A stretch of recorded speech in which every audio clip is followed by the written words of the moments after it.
Okay, wonderful. We've got Monday, the 13th of July.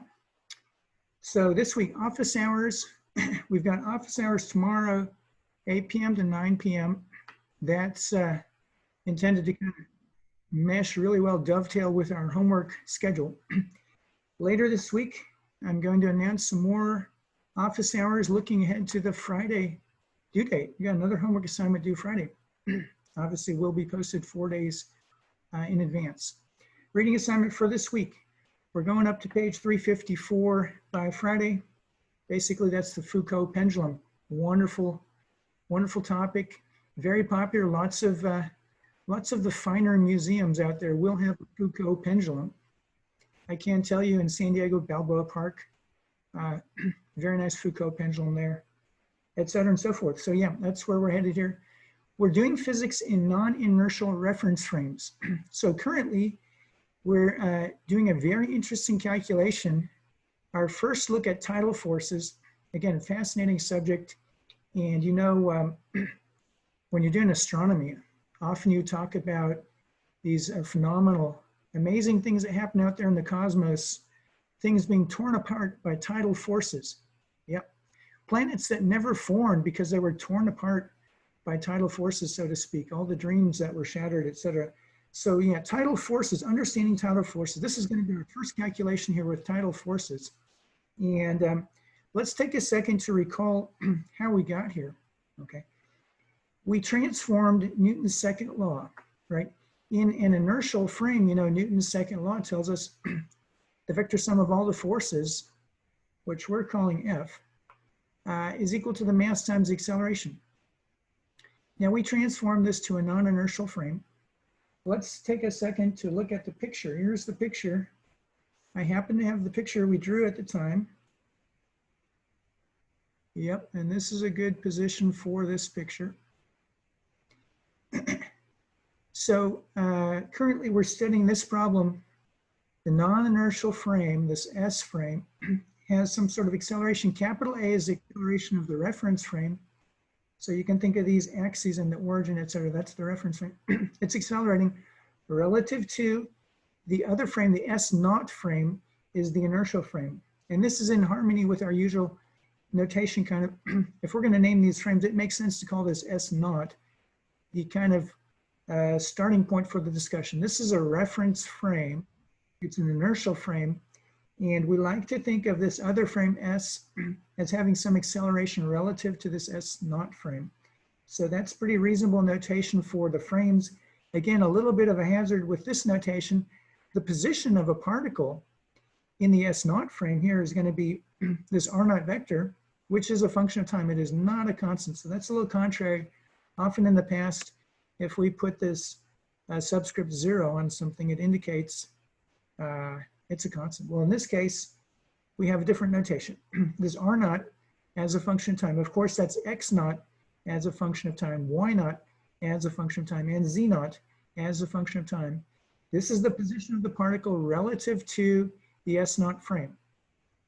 Okay, so again, the important thing is the acceleration of the non-inertial frame, the S frame. Here we have this linear acceleration. There's no rotation at this stage. Later in the chapter, we'll talk about rotation. Here, the x-axis is always parallel to the x-naught axis. The y-axis is always parallel to the y-naught. And of course, there's a z-axis perpendicular to the plane. Let's put the pen here. There's the z-axis, of course, parallel to the z-naught axis. So that's our fundamental notation here. We transformed Newton's second law, all right? And here's what we got. We've got the mass times the acceleration in the S frame.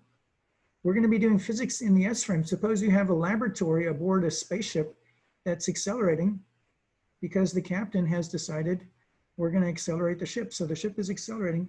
You're in a non-inertial frame. Another example, perhaps you're on a merry-go-round, some sort of turntable, and now you're in a rotating frame of reference. Okay, so again, for our present discussion, we're talking about the case of the linear acceleration, no rotation. And we want to know the acceleration in the non-inertial frame times the mass here. It's, again, the F, that was the vector sum of all the forces identified in the inertial frame. plus this new force, F sub inertial. This is a so-called fictitious force. A little bit dangerous notation. Some people might take offense that you're calling this stuff fictitious. Did I spell that right? I'm not sure. Fictitious, like it's a fiction. Well, it's a fictitious force in order to emphasize the contrast with these are the so-called real forces, the forces that you identify in an inertial frame. This quote unquote fictitious force, in our case, it's minus m times acceleration. So it's an inertial force in the non-inertial frame. We must add this along with all the other forces to have a correct formulation of Newton's second law. So that's what we're starting here. Here's today's lecture again. We have July 13th, today's lecture. We're going to start with this fundamental equation, which helps us to set the stage. And let me just record then the acceleration. And I see there's a question in the chat window. Just a moment. Let me write the acceleration. This thing here. Get the pencil. Like so. This acceleration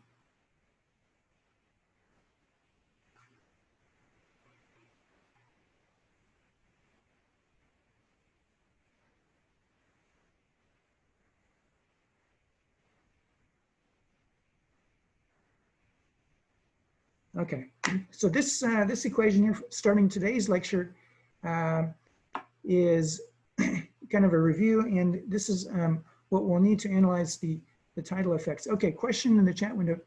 Doesn't this relate to that midterm problem with the elevator? Yeah, interesting question. The midterm problem with the elevator. On the midterm, we analyze that problem in an inertial frame. You could define a reference frame, the S frame, as you point out. We could define an S frame as being rigidly attached to that elevator, and yes, that's correct. That's a non-inertial frame. So we have fictitious forces. That's a good observation. And we can go through the details of that calculation, perhaps in office hours. Excellent point. Okay, so now let's talk about this. In our last meeting, we did talk about all these forces, the so-called real forces that act on the particle. So let's talk about the physical setup for our analysis. As you know, we're discussing the tides. This is a discussion without rotation. There will come a point where we do introduce rotation to the problem. But for the moment, we're assuming no rotation. We're assuming the Earth is not spinning on its axis. And we're assuming an external agent acts on the moon in order to maintain a constant distance between the center of the moon and the center of the Earth. So this external agent must grab the moon and accelerate the moon to the left to maintain that constant distance. We know the Earth will accelerate. The Earth will accelerate. Here's the capital A for the acceleration of the Earth. The Earth will accelerate due to the gravitational pull of the moon. And we have this nice formula here.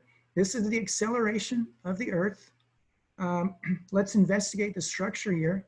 We have capital G, Newton's universal gravitational constant, the mass of the moon. And D naught is a vector from the center of the moon to the center of the Earth. That's in keeping here. There's a general notion of a D vector, a displacement vector, relative to the center of the moon. So for example, we're going to talk about this little parcel of water here, perhaps as small as one little droplet of water near the surface of the ocean. The displacement vector D is defined from the center of the moon to the location of that little m, okay? And in keeping with that notation, we define a D naught as going from the center of the moon to the center of the Earth. It would mess up the diagram if I attempted to draw that. So let's just verbally state D naught goes from the center of the moon to the center of the Earth. And then you see this important minus sign. The D naught vector points from left to right. So minus D naught is a unit vector pointing from right to left. So that's the direction of the acceleration vector. And good heavens, I'm sorry, my goodness, this has got to be squared. Okay, we got that fixed up. Yep. So there's our formula. Okay, the crucial thing now, let's talk about how we're going to set up this calculation here. We must identify this capital F. Okay, here we go with the capital F. We identified these forces last time, and then in office hours, we had some further discussion that really helped us to delve into the details and clarify, right? We're always looking for opportunities to clarify the discussion. Okay, so we talked about forces on that little, remember, the lowercase m is a small parcel of water, perhaps just as small as a drop of water at the surface of the ocean. Okay, obviously it's slightly below the surface of the ocean. What are the forces, the real forces? The Earth's gravitational pull, written in this manner, notice G is not a constant. G is an interesting vector field. Let's emphasize that here.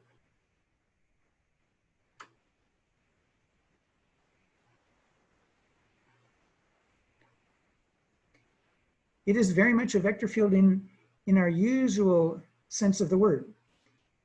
At every location in space, you have a vector, and they all point in different directions. They have different magnitudes. They all point towards the center of the Earth. That's an idealization of spherical Earth. Okay, and here's the formula. If you use spherical coordinates, and if the origin's at the center, for this little discussion here in this thought bubble, we'll use spherical coordinates centered at the center of the Earth. Then we do have the minus sign because gravity is an attractive force. This r hat is a unit vector pointing away from the center of the Earth. So minus r hat is a unit vector pointing towards the center of the Earth. And then we have the same structure we had a moment ago, capital G times the mass of the Earth over the distance from the center of the Earth squared. So this was like looking under the hood of a car to get some more detail. Here we have a better insight into what this lowercase g vector was, which we talked about last time.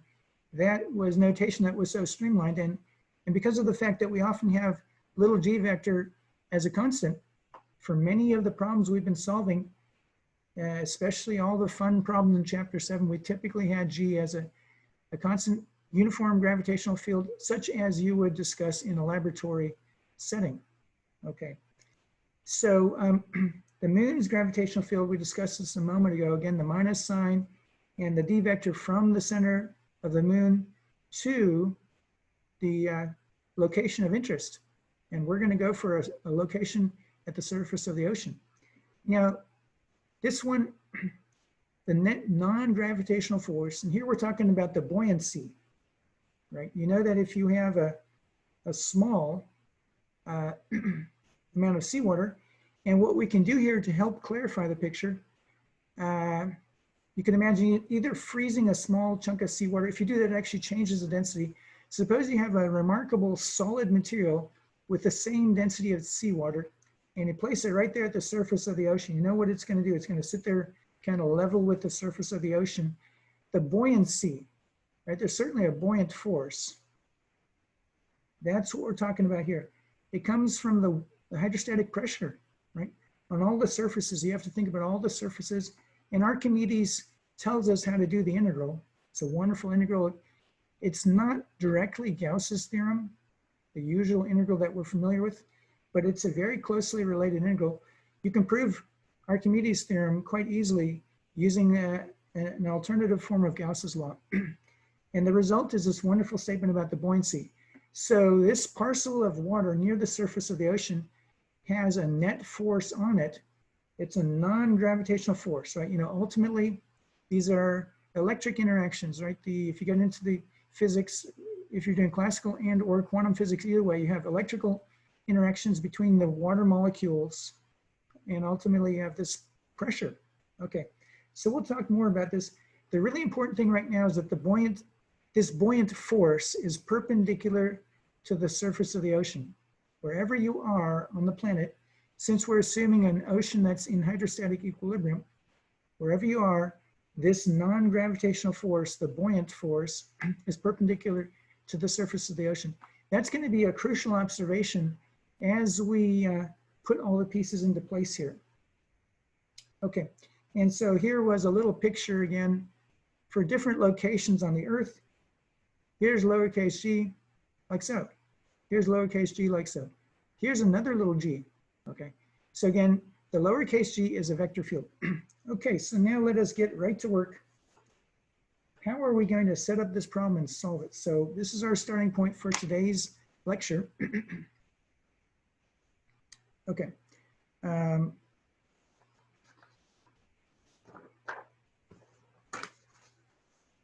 So now notice we're talking about that little drop of seawater in equilibrium. So we will set this to 0.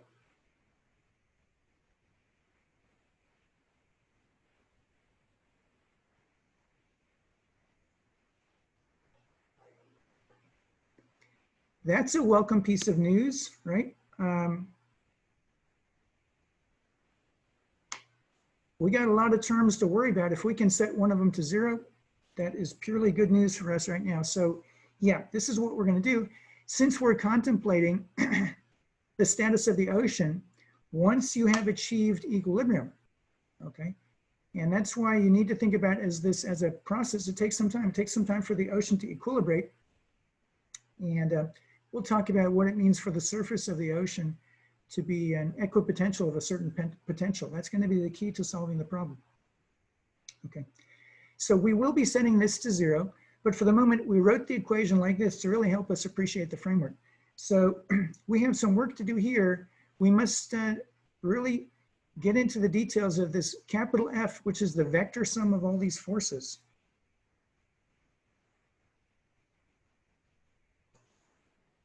Okay, so here we go. Once again, I'm going to write the mr double dot to help us kind of remember the structure.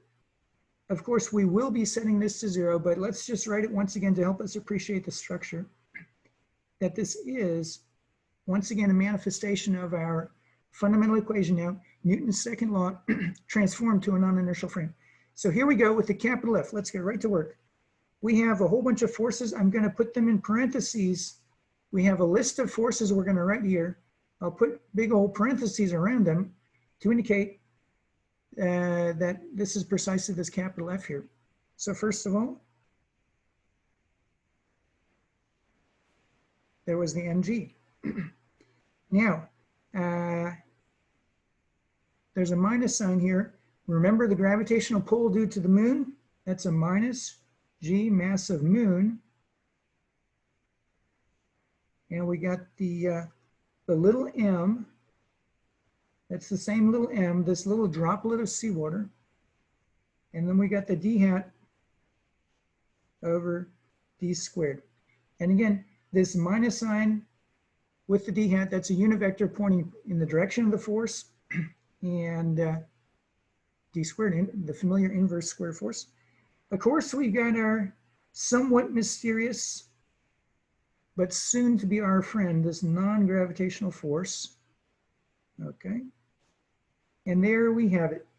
So I put parentheses, all this stuff here, and I'm going to really emphasize it here with a pencil. All this stuff is F.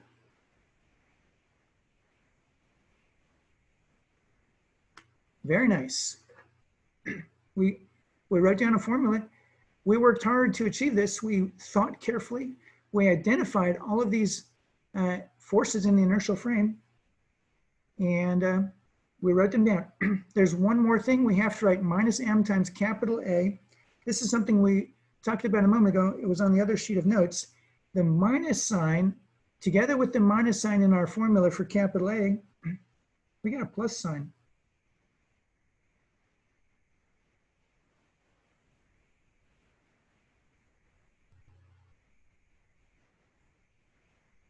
This little m is coming from that little m right there.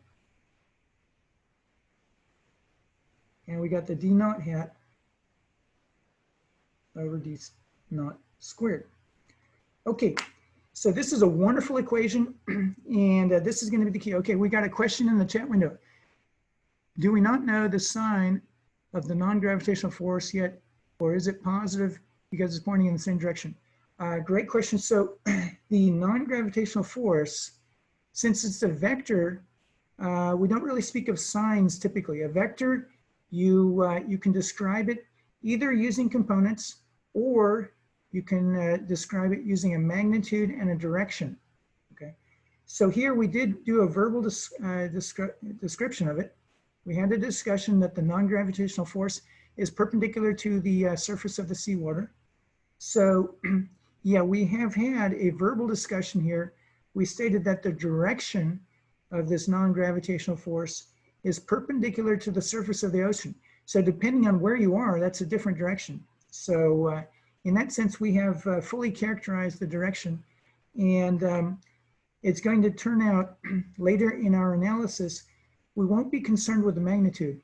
Our main interest is simply the statement that this force must be perpendicular to the surface of the ocean. That's going to enable us to solve the problem. Okay, so yeah, great question. We had a discussion and we formulated it in terms of a description of a vector using the concepts of magnitude and direction. So here we focused on the direction. Okay, so let me ensure that the chat window is properly scrolled. Okay, great. So now here's the thing. We want to start getting some intuition for what does it mean for some astronomical object to get torn apart by tidal forces. And here's what we're going to do. We're going to identify two things here. Remember, this marvelous term here actually came from the one with a capital A, the minus little m times capital A, the so-called inertial force. That gave us this.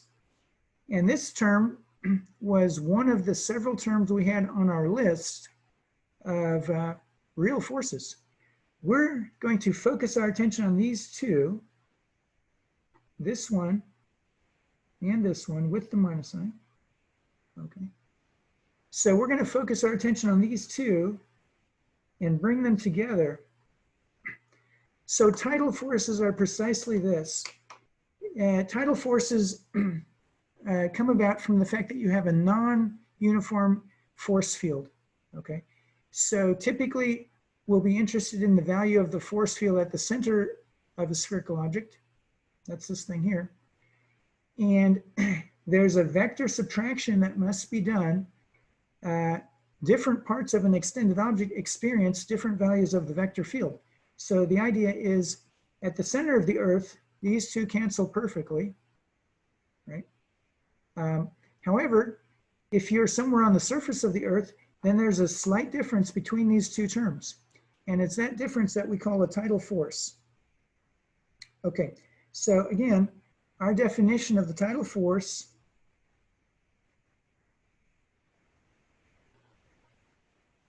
I'll follow the notation in the book, F sub TID. If it were up to me, I would put one more letter, that would be the E, right, to get us tide. But we're going with these nice three-letter abbreviations to have more economical formulas. So here's the definition of the tidal force. And let's see what happens here. We're going to factor out minus G, mass of the moon, a little m,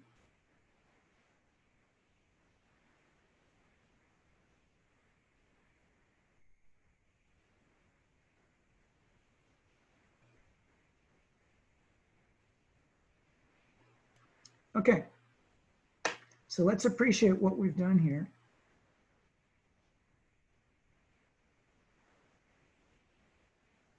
Okay, notice that this term here, we've got the d naught unit vector divided by the d naught scalar squared. Okay, that's here with a plus sign, and notice minus and minus. Yeah, you see we're being extraordinarily careful. So things are looking good. This one does have the minus sign, and we have the d hat over d squared, and there it is. So you see it's the sum of these two terms. We're going to call this F sub tide. And that's precisely the structure. Again, if you go to the center of the Earth, then these cancel out perfectly. You got a zero. Anywhere other than the center of the Earth, there's a slight difference. Okay, and it's precisely that difference that is of interest. So again, I know it's unpleasant to think about, but suppose you're falling into a black hole feet first. Okay, what's happening is, I'm sorry to say, you're getting torn apart by tidal forces. And again, the reason is your feet feel a stronger gravitational field than your head. And it's going to be a marked difference when you're near a black hole. So yeah, that's the kind of thing we're talking about. Things being torn apart by tidal forces. Okay, so having said that, we can really write down a very nice equation. Remember, this thing is going to be set to 0. So this is equal to, okay, we got the little mg. These two terms with the red ink, that's F tide.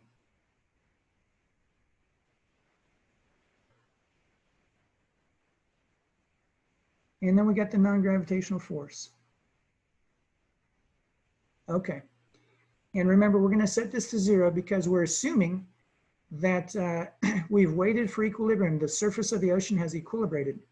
Okay. So the crucial thing is we're going to be describing these forces using potentials. Okay.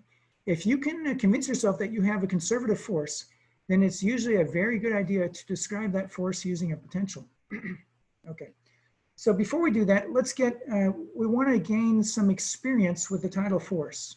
Okay, what does this force look like? Again, it's a vector subtraction. You're subtracting two vectors that are very similar. They have a slightly different direction and a slightly different magnitude, and we're interested in the difference. Okay, so let's draw a picture of what this might look like. Okay.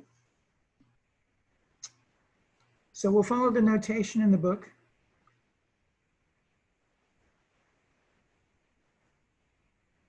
And I want to emphasize the S is not for the South Pole. We've chosen to name these points using letters like capital P, capital Q, capital R, capital S. Those are popular letters when you do geometry. If you want to label some points, obviously capital P is a very common, P for point, right? And then you go from there, P, Q, R, S. So we're going to label these points P, Q, R, S. The S is not necessarily, could be the South Pole, but it really doesn't have to be. That's something we talked about. So we're going to see that the F tide, what does it look like? Okay.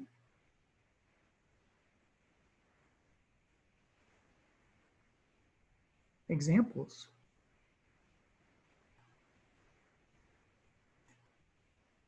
Okay, so here we go. Let's just explore the Earth and work out a few examples of this tidal force. Okay, we're going to see that the tidal force serves to squash the Earth. Points Q and S, they're getting squashed, and points P and R, they're getting pulled apart.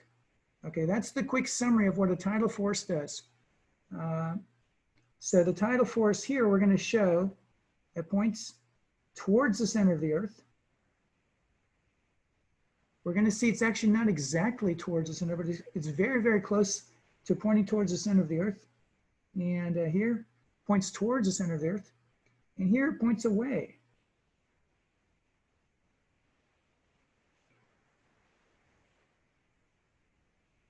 Okay. And so there's a fundamental structure. We'll say a few quick words about this. You know that the divergence of this vector field is 0. Why is that? Well, this term is simply a constant, right? D naught, et cetera and so forth, that's a constant, right? We're assuming the distance from the center of the moon to the center of Earth, that's a constant, okay? There is some dependence on position here. So it truly is a vector field. Furthermore, it's the familiar inverse square vector field. And you know from electrostatics, the divergence of that field is 0, okay? So if the divergence of the field is 0, and it's a field that you can express using a potential, then the Laplacian operator, you remember the Laplacian operator, the Laplacian of the potential is 0. And so that gives us the structure of a vector field coming in like so and going out like so. Again, you can also talk about surface integrals. Those are just a few quick remarks. But really, let's explore these points by actually investigating the vector field. So for example, here at the point P, what can we say? All right, let's make some very powerful statements. At the point P, here's what we can say. D hat equals D naught hat. A wonderful statement. It's absolutely true. And the reason is, remember the moon, our problem has a structure where we draw a big straight line across it like so, and the moon is kind of over here where this pen cap is. Okay, so both D hat and D naught hat, they point to the right if you are here at this location. And actually the same is true over there at R. Let's just observe that at D. So what we can say is, if you're at this location here, the two unit vectors, there's a D hat and a D naught hat. They point in the same direction. The remaining thing to do is look at the magnitude, right? And here it's the inverse square nature of the force. So because D is slightly less than D naught, if you're here, this one is going to be a larger term. And so the vector sum points to the left. Okay, similar logic over here. Over here, you're further away from the moon than the center of the Earth is from the moon. And therefore, this term is slightly weaker. And so the grand total for the tidal force is to the right. Okay, now up here and down here, this is where we have to use those skills. Remember early in the course, we worked hard at power series expansion. And this belongs to our fundamental collection of skills. All right. So how can we convince ourselves that at these locations, places like Q and S, how can we convince ourselves that the vector field points towards the center of the Earth? Okay. What we're going to do is introduce a coordinate system. So let's introduce a coordinate system.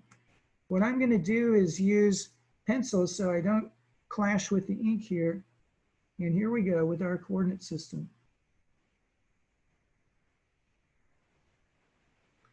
We got an x-axis going to the right. We're going to put the origin at the center of the Earth.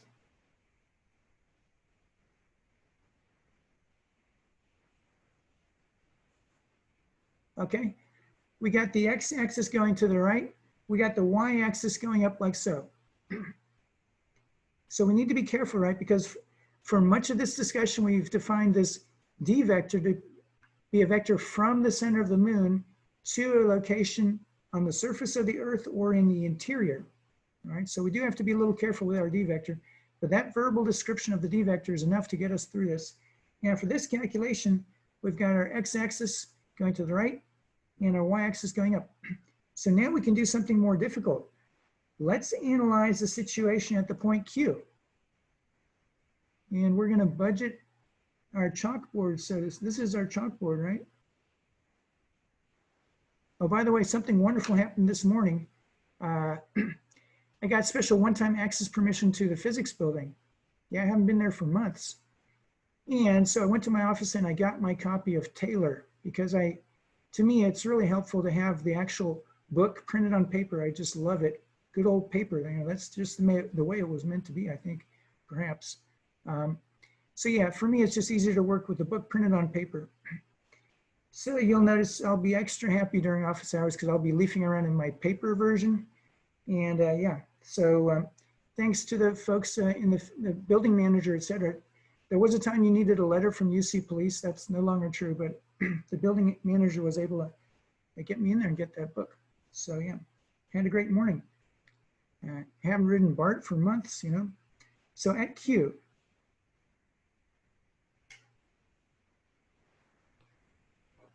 okay, so here's what we're going to do. We're going to use our skills. Remember our skills with series. This is going to be very important throughout the rest of the chapter. You know, we're going to be talking about the Coriolis force.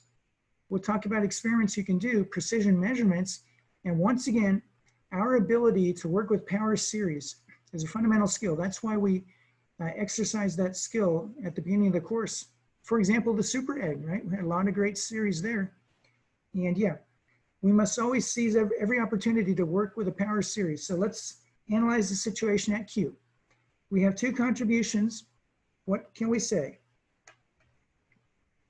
First of all, using this XY coordinate system, we can say the coordinates. What are the coordinates of this point Q? Well, the x coordinate is 0, and the y coordinate, we'll simply call it y.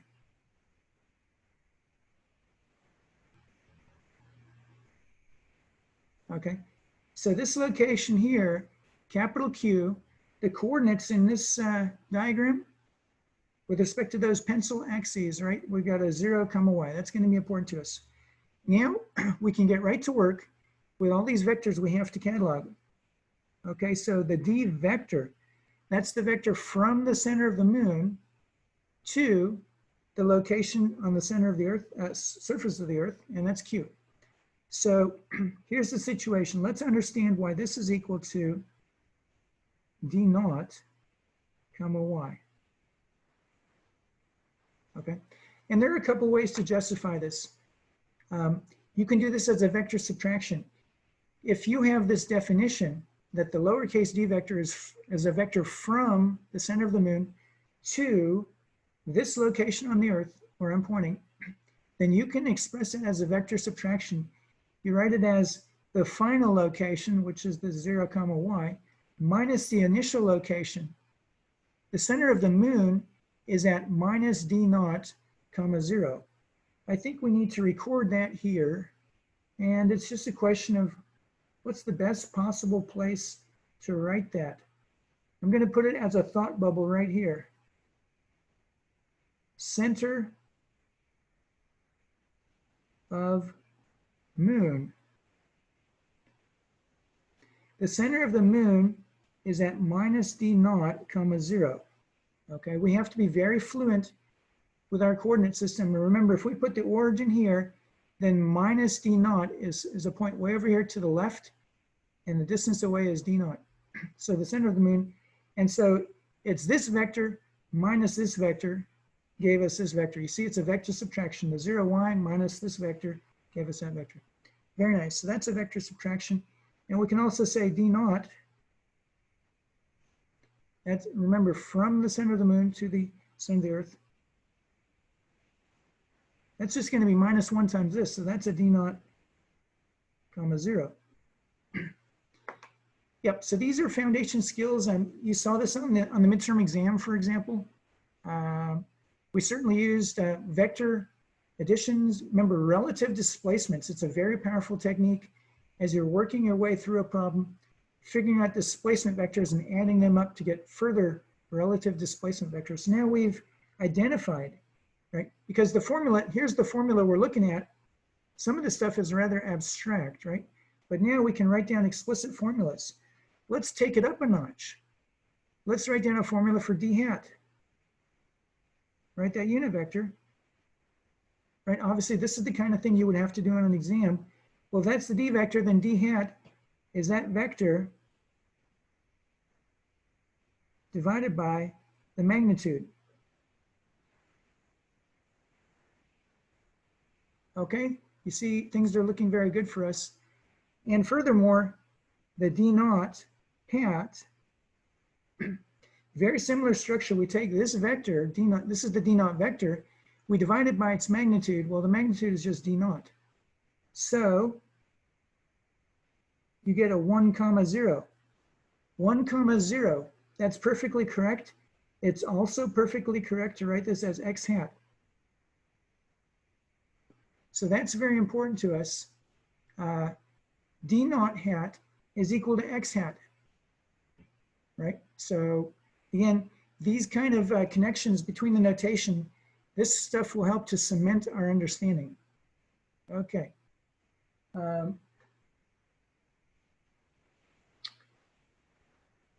Yeah, one of the cool things about my Windows computer, every time I reboot it, the time is wrong. So I have to look at a different clock. Yep. Okay, so now it is time for the grand finale.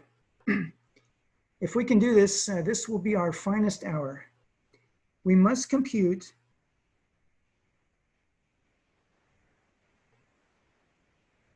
d hat over d squared.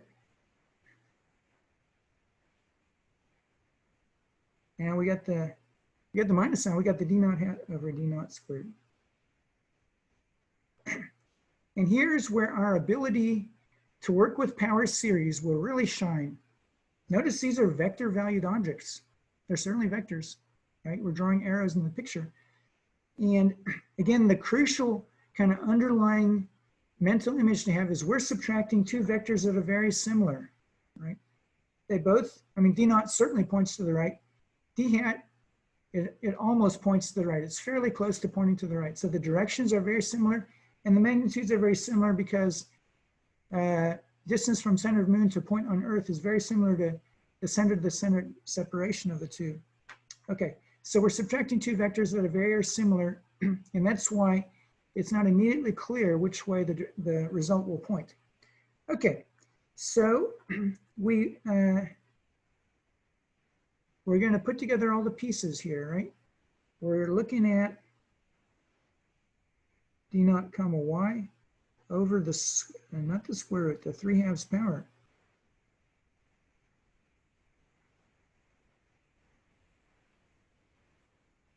You see this is starting to become interesting. We got a 3/2 downstairs. That's because we divided by d squared. And d squared is d naught squared plus y squared. Okay, so far so good.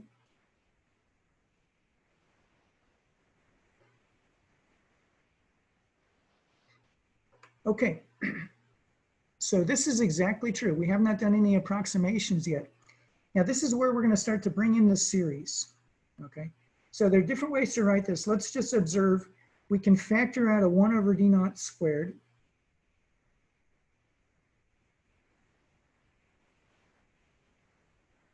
Okay. And if you do that, the emerging structure looks like this.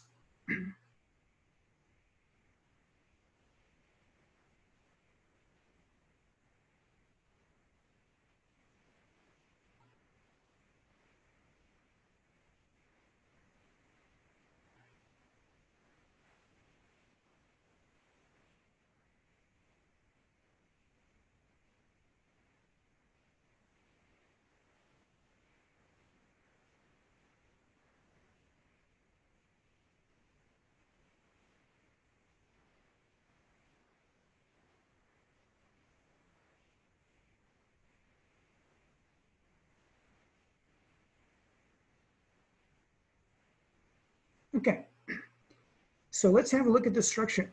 And remember from those homework problems, one of the important things is you want to arrange for this kind of a structure to appear. Notice 1 plus a small quantity. So y,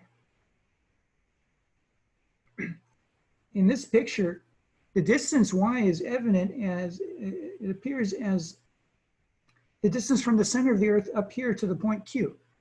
So y is the radius of the Earth, right? Typically something like 6,000 kilometers, whereas d naught is from the center of the Earth to the center of the moon, right? A couple 100,000 kilometers. So the crucial thing is that this ratio y over d naught, we'll put that here as a remark, y over d naught is small.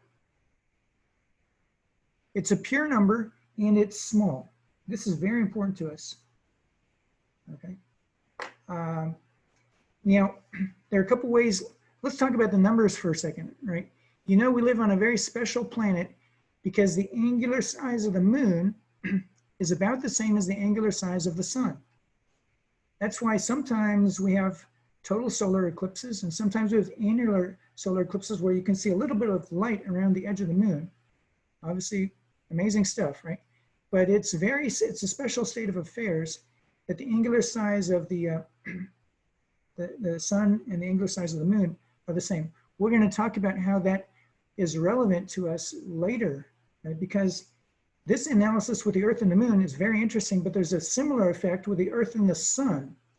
And we're going to see that the angular size of these objects is a factor here, right? And we're going to make some very powerful statements. We can make a statement about the density of the sun versus the density of the moon, right? Because those two have the same angular size. If you're on Earth, to a very good approximation, the angular size is about the same as your thumbnail held at arm's length. That's the half a degree. So yeah, so these are important to us. And so this ratio again, now, if you're on the moon looking at the Earth, right, 4 times bigger, right? That's just a number you might want to keep in your head, right? The linear dimension of the Earth about 4 times bigger than the moon. So this y over d naught, again, it's a pure number. You can think of it as an angle in radians. It's the angular radius of the Earth. If you multiply this by 2, it's this total distance, the angular diameter of the Earth as viewed from the moon. Okay, so those quantities will figure later into our discussion when we make sense of these numbers. Okay, but the skill in terms of manipulating series, remember the crucial thing from all those problems, you want to arrange your algebra so that you have 1 plus a small quantity. That's what we've achieved here. Here we did not have that. Here we had 2 quantities in here, right? The d naught squared, we had the y squared, and the entire thing was raised to the 3/2 powers. The crucial insight then was to factor out this d naught squared. Well, if it's d naught squared here and this thing is raised to the 3/2 power, when you factor it out, it becomes a d naught cubed. Okay. Then upstairs we have a d naught, so we'll divide the numerator by d naught. And so in that sense, this structure emerges, we get the 1 over d naught squared, and we have succeeded. Notice the comma here. So everything in the first portion of this parentheses, this is the x component. And then there's a comma, and then this stuff is the y component.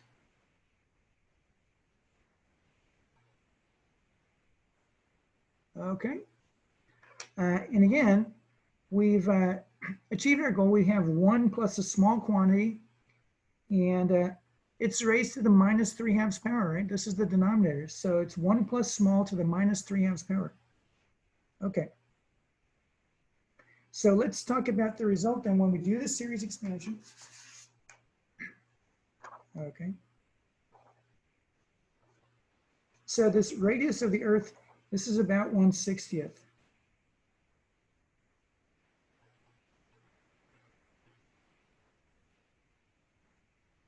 So that's a pure number, 1/60th of a radian. Okay. Well, remember, radian's 57 degrees. So approximately, this is 1 degree, right? And again, that's because it's the angular radius of the Earth as viewed from the moon. So there are certain factors of 2 you have to worry about. But this ratio is about 1/60th. Okay, so let's go to leading order. What are we going to get here to leading order? All right, so what happens here, we've got the 1 over, remember we factor out the 1 over d naught squared.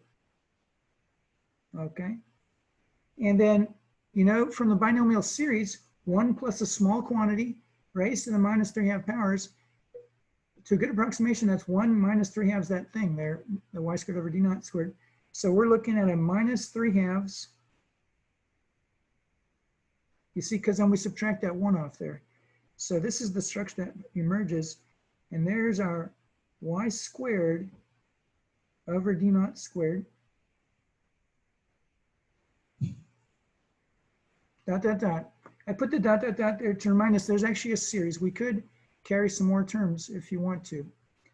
Now the leading term over here, it turns out y over d naught, that's already a small quantity. So this denominator, we can simply approximate it as 1. So here we can just write the y over d naught, again, plus dot, dot, dot. If you want more terms, you can certainly crank them out with the binomial series, right? Again, it says 1 plus a small to the minus 3/2. But the leading term here is this y over d naught. Okay, so here's the crucial thing. This x component, this is our x component, right?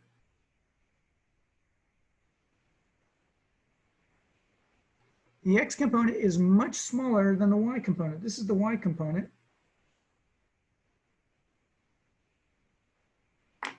It's down at the next order in smallness, and that's a crucial thing. It's at the next order in smallness. So if we go to first order, we would keep this term and we would get rid of this. This is at the next order in smallness. We would just put a 0 here. Okay. So then the upshot is we have this vertical vector. Now there's another minus sign out front, right? There's this minus sign out front, and that's why the vector points straight down. Okay, so this discussion here, it's been a useful discussion in the sense that we are using our skills with the power series, right? The binomial series, very important to us. And throughout the course, we're going to be doing series expansions and learning stuff. The really important thing is, again, this was exact, right? The d hat over d squared minus d naught hat over d naught squared, that's exact. If you have an exact formula, why would you go to all this trouble to approximate it? And the reason is the exact formula is not very illuminating. In particular, we don't know which way this pointed. We have a vector difference of two similar vectors. We don't know which way it's going to point. So we had to go through this expansion to extract that information, okay? And so at Q, we showed it points down. Very similar discussion here at S, it points up. And so this picture here is a typical scenario for tidal forces. You get squashed. Here we got Q now, so you're getting squashed there, and you're getting torn apart in the P and R direction. That's a tidal force. Okay, so fortunately, the gravitational field due to the moon is not so powerful as to tear apart the Earth. What we get, very reasonable deformation. The surface of the ocean, which would be spherical, is deformed slightly, and we get these two tidal bulges, right? We have a tidal bulge at P and a tidal bulge at R, okay? Just to complete the picture, right, we really should draw a three-dimensional picture. I'm holding the pen cap above the paper, 1 Earth radius above the paper. At this location, the tidal force is again pointing towards the center of the Earth. Okay, so if you slice this picture like so, perpendicular to the PR direction, then you slice the picture, you have a circular cross section of the Earth, and the tidal force points towards the center of the Earth all around that circular cross section. So that's our kind of description, understanding what a tidal force looks like. Okay.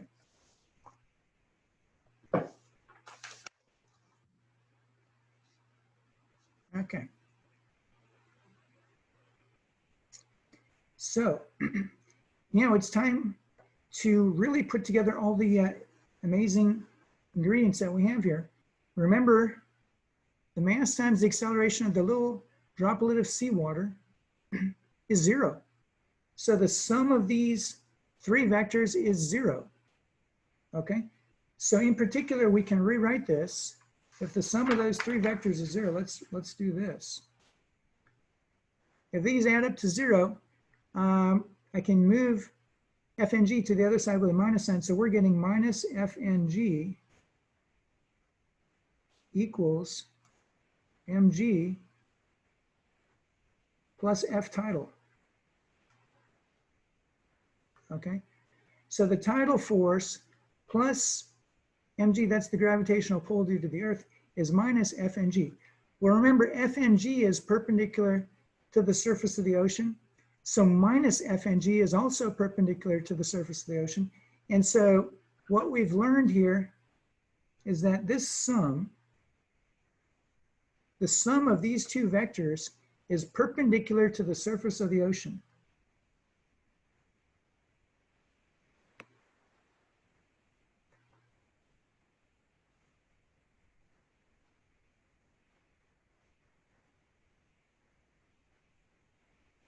Okay, that's perpendicular to the surface of the ocean. This is an important observation.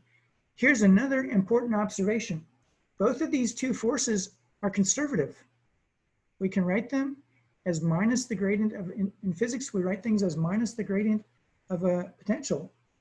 And so obviously this one, we've talked about, this is the familiar 1 over r squared force. So let's just get right to work here. That mg, this is equal to minus the gradient of a potential. And what is that? Well, let's call it UEG, Earth's gravity.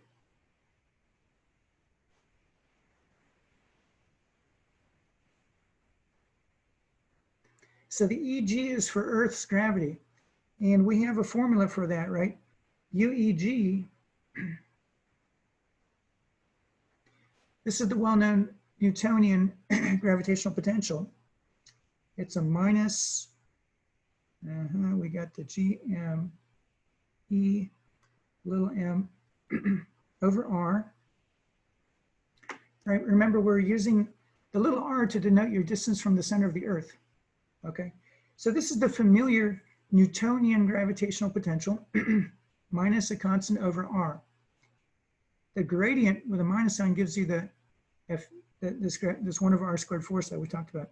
So far, so good. The tidal force, again, we can write it as the gradient of a potential minus the gradient of potential. So here we go. We have the tidal force. Okay. We're going to introduce a potential energy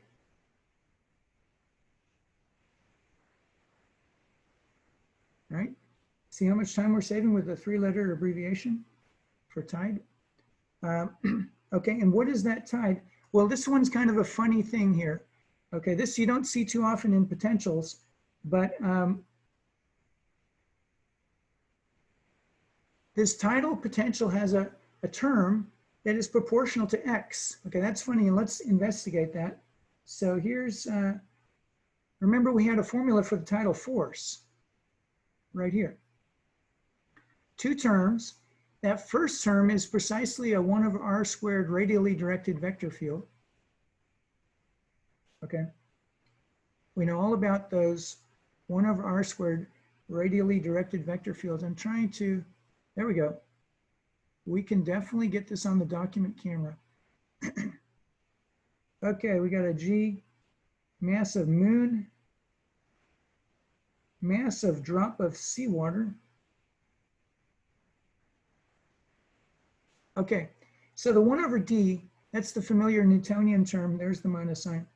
Now the other one is x over d naught squared. Notice the units work out just fine.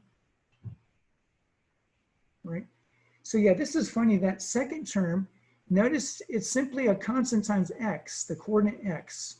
So even though we're doing this kind of astrophysical problem, this term in the potential is simply proportional to one of the coordinates.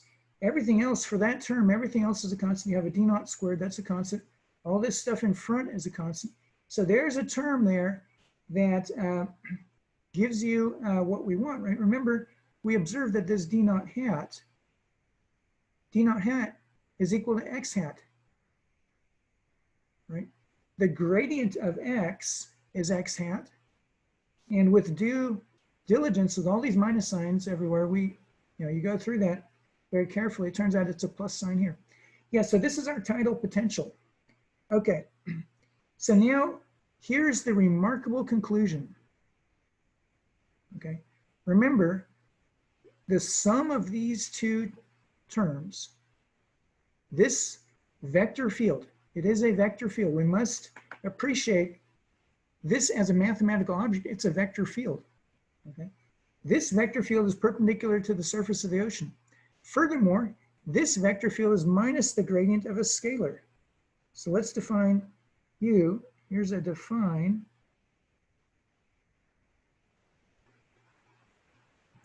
So U is going to be the sum of those 2 potentials.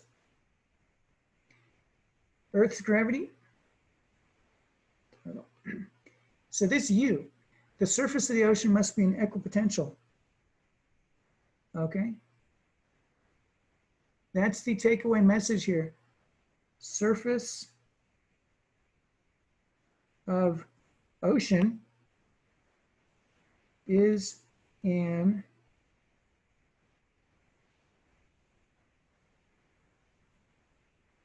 the surface of the ocean is an equipotential of U. This puts us in a very powerful position because we have a formula for U, okay? And this is a scalar field. And remember what an equipotential is. U is a scalar field defined on a 3-dimensional space. An equipotential is a 2-dimensional surface in the 3-dimensional space where U is a constant. because capital U is a constant. Okay. And again, that's because the gradient is perpendicular to the equipotential. Remember those fundamental results from Physics 89 and Math 53. The gradient of a potential is perpendicular to the equipotential surfaces. Okay, so yeah, life is really good for us right now. We got a formula for capital U. It's the sum of this term, the tidal potential, and the Earth's gravitational potential. Okay, we're going to write down the fact that we have an equipotential. Okay, and so now there's some algebra to be done here. We'll probably skip the algebra in order to budget our time effectively.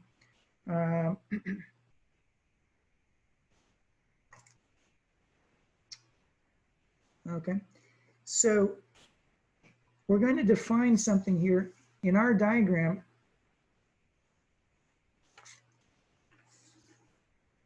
Remember, this was our diagram, and we do like to use the capital cursive O for the origin. So here's a capital cursive O. That's a capital cursive O for the origin of this XY coordinate system. Okay, so now remember the tidal bulge. There's a tidal bulge on the left and a tidal bulge on the right. So the distance from the origin to P minus the distance from the origin to Q, that's what we would like to compute. So let's define a symbol. We're going to define it right here. I'm just going to fold this paper. These are some of the skills for remote instruction. Sometimes you fold the paper like so, and now I can hold this right here. H equals, remember we want the distance, and let's simply write it out. The distance from the origin to P minus the distance from the origin to Q. It's a small distance. We're going to get something like 54 centimeters. It's pretty small. And then we'll have to cheer ourselves up that it didn't agree with the observations at Berkeley Marina. We have 6-foot tides on a given day. And again, that's because the complicated land, and especially the complications of the Bay Area, you have some pretty complicated stuff going on. Tremendous amount of water entering and exiting through the Golden Gate every day, twice a day. Okay, so let's not be discouraged. It's going to turn out that this H is 54 centimeters for the Earth-Moon interaction. All right. If you've been to the South Pacific, you know that the tides are much weaker there. We don't have these amazing 6-foot tides, right? So in that sense, we have better agreement in a more idealized location. Go to some tropical islands and justify it as part of your education that you got to observe this thing. Okay, so if that's our definition, here's what we're going to do. Right? So we've now defined this. Okay. So what we can say is that because of the constancy, right, we have the statement that U at the point P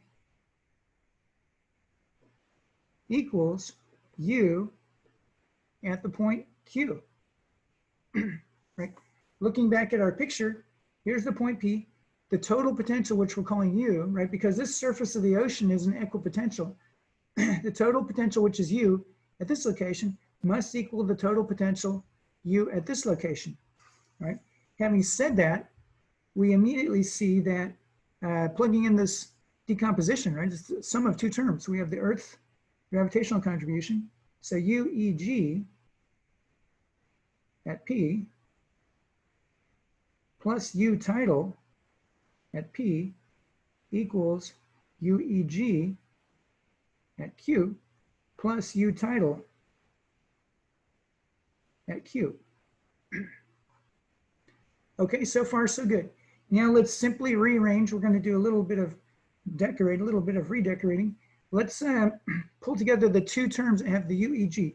So UEG at P minus UEG at Q. All right, so I subtracted that one off. This is equal to U tidal at Q minus U tidal at P. Okay, so in this form, we can do some interesting things. We can invoke something we have studied for years, the fact that when we say little g, we often think of 9.8 meters per second squared, right? This is the acceleration in familiar laboratory settings around us, and when you play baseball, et cetera and so forth, projectile motion, right, the nice parabolic arcs. So this difference here, remember what that is. When you speak of little g and when you speak of 9.8 meters per second squared, it's a linearization, right? It's a linearization of the potential. We say the potential energy is linear in your height above the floor. Well, that's a linearization of a gravitational potential that's really a 1/r Newtonian gravitational potential. It's a linear fit to something that actually has a little bit of curvature to it.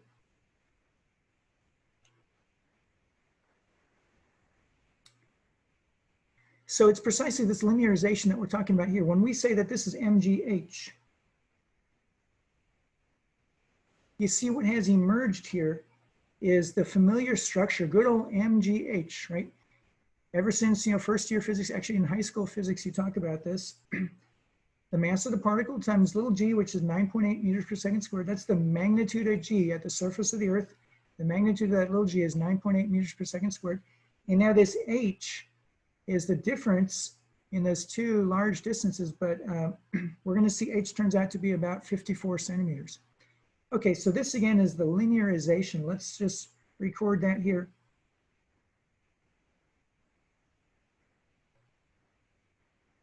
Linearization, once again, it's a power series expansion.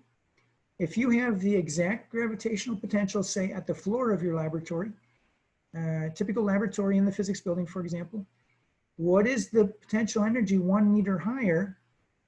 Well, again, you're doing a linearization. It's really a function, a 1/r distance from the Earth kind of function from the center of the Earth. But we're doing a linearization, and this little g is precisely the coefficient that emerges in that power series expansion. So that's important to understand how this linearization occurs here in this Earth's gravitational. Remember this UEG, the way we defined it, UEG was a 1/r. This is the Newtonian gravitational potential due to the Earth. And so this again is the linearization. If you have two distances that are very similar, then you can do this linearization, get this approximation. Okay, so now we got some explaining to do. We have to figure out this tidal term. Okay, so for this one, again, we use our amazing ability to work with series.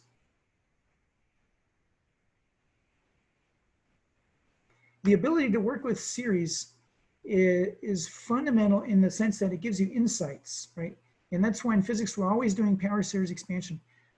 Soon enough, we're going to do a series expansion where the small quantity itself has some structure, and it consists of two small quantities that have a natural ordering amongst themselves. And so we'll be looking at these kind of deluxe series with more bells and whistles. But for today's discussion, we've had the usual notion of a binomial series. Remember the fundamental structure, 1 plus small. 1 plus a small quantity that is dimensionless. Typically like a number like 0.01. Wonderful small number. You can do a great series expansion with that. So here again, there's some series expansion. In today's lecture, we're going to skip the math. It is available in the book. But the fact that these two are equal then, right, you got the MGH here. You do a series expansion here. Here's your formula for the tidal. Remember, x was an axis going to the right. So at this location, x is 0. And at this location, x is minus the radius of the Earth. So we have a good handle. Here's our formula for the tidal potential. We know the values of x at the 2 points, etc. We just have to think about d. Again, that's a little bit of a diagonal business there, so you got a square root. But it all boils down to some series. And then the crucial thing is that these two things are equal. And when you solve the equation, you get the following.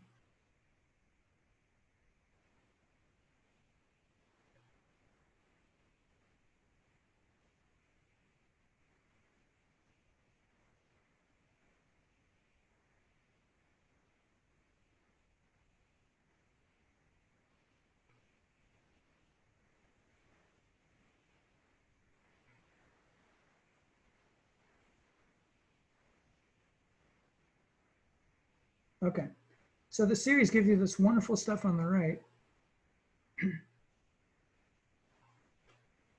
Okay. Now notice we have written the symbol R sub E, that's the radius of the Earth. Well, that sounds a little confusing because we just observed that the radius of the Earth, we really have slightly different values at different locations on the Earth. Well, that distinction enters at the next order in smallness. So here you can think of this as kind of an average radius of the Earth. You know, it's around 6,400 something kilometers, the radius of the Earth. So again, you can think of that as kind of an average value for the Earth, and any distinction between the nuances, right, different locations, that enters at the next order in smallness. Okay, so you see the structure here. This object here on the right, the radius of the Earth squared over the d0 squared, this is a pure number, and it's small, right? Because the radius of the Earth is much less than the distance between the Earth and the Moon. So this is a small, pure number, and moreover, we've squared it. It truly is small now, okay? MGH, let's look at the units. Energy, right? This is the familiar formula for gravitational potential energy, MGH. Obviously, this is measured in joules. And here, once again, you see this is in joules, right? It's an energy because of the familiar structure of a Newtonian gravitational potential. That remark is regarding the units. Obviously, a gravitational potential would have a minus sign. But the point right now is that this collection of symbols has dimensions of energy. Okay, so now we're going to plug in the numbers and solve. And of course, our little g, when we say linearization, that little g is g, capital G, right? The universal constant times the mass of the Earth over the radius of the Earth squared.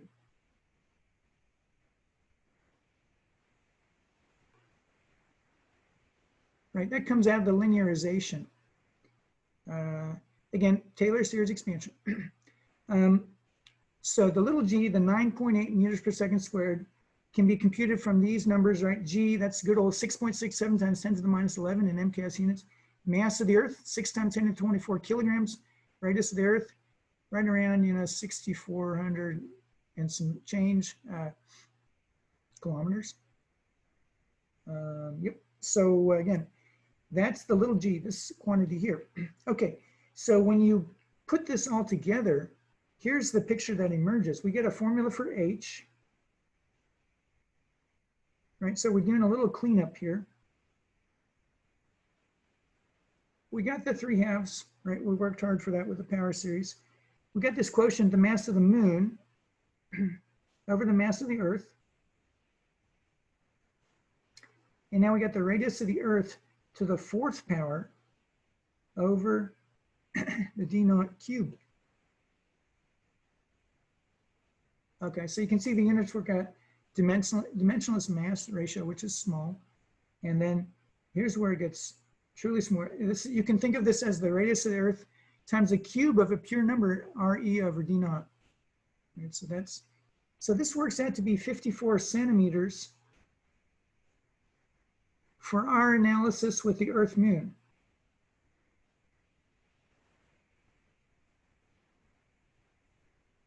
Now you can repeat this whole discussion with the Earth and the Sun, okay? All the same, and of course a proper analysis would include the rotation, right? The Earth is spinning on its axis. The Earth orbits the Sun, right? And the Moon orbits the Earth. So those are some effects that we will consider on the homework assignments. But one of the central issues here was the discussion we had earlier today, understanding and appreciating what a tidal force field looks like. And we drew those 4 arrows, right? The 4 arrows in this picture, 2 arrows pointing towards the center of the Earth, 2 pointing away from the center of the Earth. And this was our F tidal, right? This tidal vector field. So that vector field, again, it occurs when you do a more careful analysis, including rotations, right? You still have the presence of that tidal vector field at its heart, and that was our objective here. Okay, now if you repeat this calculation for the sun, and we're talking 25 centimeters here, you plug in the numbers, it's going to be 25 centimeters.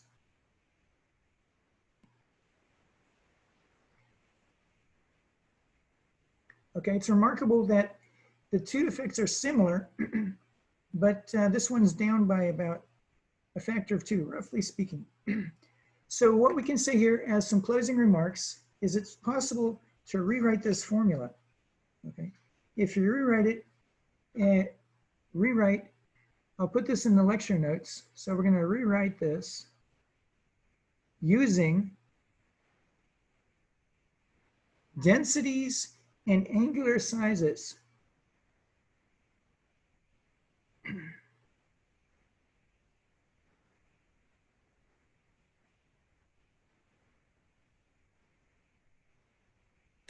Okay, so I'll put this in the lecture notes, which I upload the video and I upload my lecture notes, and I'll stick them on. These are my lecture notes from the good old days. There was a wonderful physics building we used to go to, and right on the chalkboards, that place. And I was there this morning. That's why it's been a really good day. So yeah, so I'll post these lecture notes. The idea of this formula here, notice you have the mass of the moon, and here's the mass of the Earth, and there's the radius of the Earth to the 4th power. Well, if you talk about the mass of the Earth divided, and then you have the radius of the Earth cubed, apart from some numerical factors, you're talking about the density of the Earth, okay? And et cetera. There are angular sizes. So angular size would be a linear size of the moon divided by the distance to the moon. That's how we get into angular sizes. Obviously, we're using radians. So if you rewrite that, then it turns out that if you can observe these two numbers, you can make a statement about the density of the sun versus the density of the moon. So this is a remarkable achievement. Just by going down to the water's edge, setting up a lawn chair and observing the tides, and doing this wonderful theory, you can make a statement about the density of the sun and versus the density of the moon. You cannot determine them numerically, but the ratio of the two, okay? And how you do that? Well, it's going to take more than one day of observation, right? Because there are two tidal bulges, right? The 54 centimeter tidal bulges, those are the ones that are pointing towards the moon and away from the moon. And then superimposed on top of that, we have the 25 centimeter tidal bulge. Those are pointing towards the sun. So the so-called, people have been studying this for thousands of years, they use the terminology spring tides. It's unfortunate because it has nothing to do with the season spring, right? From the equinox to the solstice, etc. It's just a term people have. Spring tides are when you have collinearity between the Earth, Moon, and Sun. And so you would add these up and you get up closer to 80 centimeters, right? The two tidal bulges superimpose. The opposite, the so-called neap tides, N-E-A-P, neap, that's when you have a 90-degree angle Earth to the moon versus Earth to the sun. Then you have kind of destructive interference. It would be 54 minus the 25, and we're down closer to 30. So if you observe the spring tides and the neap tides, then you can deduce these two numbers. And again, in the lecture notes, we rewrite this result using densities. And at that point, you can make a statement about the density of the sun versus the density of the moon. So it's an interesting illustration of how we can do these calculations and start making statements about, right? So the upshot is, the sun has an average density about 1.4 grams per cubic centimeter, and the moon has an average density of about 3.3 grams per cubic centimeter. So that ratio of density is kind of what we're seeing here. Okay, so that brings us pretty much to the end of the hour. What I will do is I'll stop the recording and then we can answer some questions.